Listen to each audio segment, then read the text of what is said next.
Umulan man o umaraw, tuloy pa rin ang buhay. Salam guys! For today's video is dialysis day na naman ni Habi. Kaya naman maaga na nga kaming nakagayak at papunta na kami ng ospital. Medyo malamig-lamig nga ang panahon ngayon. Paano ba naman halos gabi-gabi na lang umuulan? Eto nga at parang uulan na naman. So ngayong araw nga ay i-share ko sa inyo kung ano-ano yung mga naramdaman or sintomas ni Habi before siya na-diagnose. Para naman kung meron sa inyo na nakakaramdam ng ganito, ay pwede kayong makapag-check up ng maaga. Nang sa gayon ay hindi na lumala at mabigyan kaagad ng treatment. Dahil karamihan nga sa atin kahit may nararamdaman na tayo sa katawan natin ay binabaliwala nga lang natin. At ang resulta nga ay lalo pang lumalala. At before nga pala kaming dumiretso ng ospital dyan ay bumili na muna ako ng pang-agahan namin ni Habi. So ano-ano nga ba yung mga sintomas o yung mga nararamdaman ni Habi before pa siya na-diagnose ng CKD stage 5? Few months nga before nun ay panay atake na yung gout ni Habi. Yung dating once every 4 months or 3 months lang umaatake ay nagiging once a month na. Hanggang sa naging every week na nga yung atake ng gout ni Habi. At ito na nga rin yung nagiging dahilan ng palagi niyang pag-absent sa trabaho. Ilang beses ko na nga rin sinabihan si Habi na pumunta na nga kami ng ospital para magpa-check up. Hindi naman tumatalab. Ang ending, sa clinic lang ang punta namin. Sa clinic kasi mabilisan lang. Hassle daw kasi kapag sa ospital. Kaya naman kahit may medyo kamahalan kapag nagpa-check up sa clinic, pero hindi pa rin accurate kasi wala namang seryosong pagsusuri ang ginagawa. Kung every time na pumupunta kami, paglabas namin, painkillers yung dala namin. So kung gaano kadalas umaatake yung gout ni Habi, ganon din kami kadalas nasa clinic. Pangalawa, napapansin namin na bumubula yung ihi ni Habi. Yung super mabula na parang may sabon. Pero kahit ganon, ignore pa rin. Pangatlo, palagi nang nagrereklamo si Habi na nagda-dry daw yung skin niya. Si Habi kasi yung tipong hindi naglo-lotion.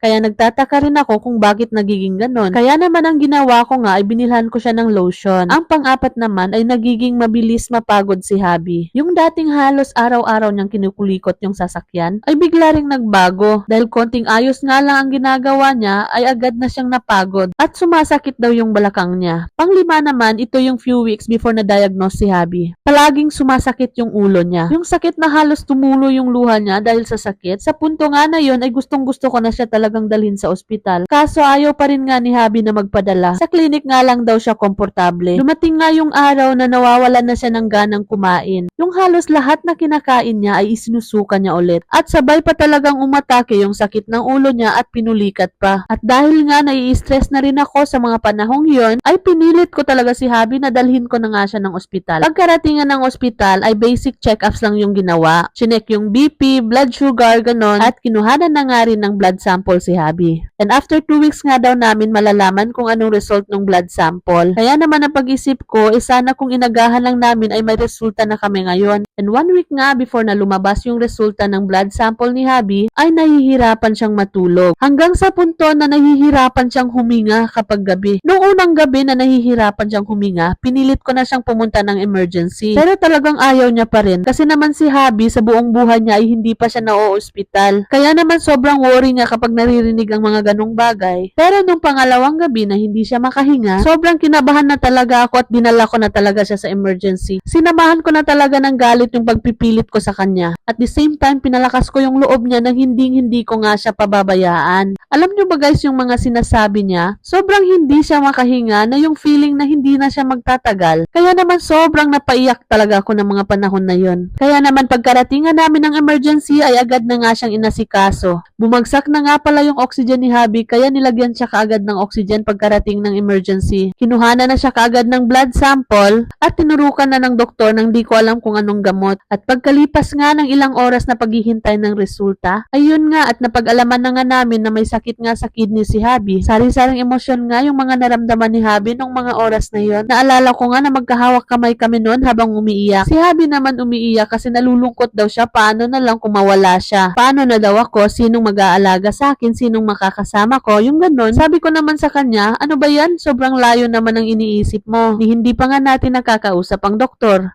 Alamin na muna natin kung anong mga treatments ang meron. Tinatry ko talaga na ikalma si Habi at pinipilit ko na huwag umiyak sa harapan niya. At the same time, nagsimula na akong mag-search ng mga related cases kay Habi sa Google. So hanggang dyan lang nga muna yung story natin guys. Ipagpatuloy natin sa iba pang mga videos. At ayan na nga, pagkatapos nga ng dialysis session ni Habi ay umuwi na kami ng bahay. Ininit ko nga lang pala itong ulam na itinabi ko kagabi para sa pananghalian namin ni Habi ngayon. At pagkatapos nga naming magdoa ay kumain na nga rin kami. May trabaho pa nga pala si Habi mamaya pagkatapos ng lunch. Kaya naman sinabi ko na kumain na nga kaagad at para naman may time pang makapagpahinga. Palagi kong dinadalangin sa Allah na sana bantayan at gabayan niya palagi ang asawa ko. Ilayo sa anumang kapahamakan at tanggalin ang lahat ng sakit na nararamdaman niya. Amin. Yun lang po guys. Kain po tayo. And that's all for today. Thank you for watching. See you on my next vlog.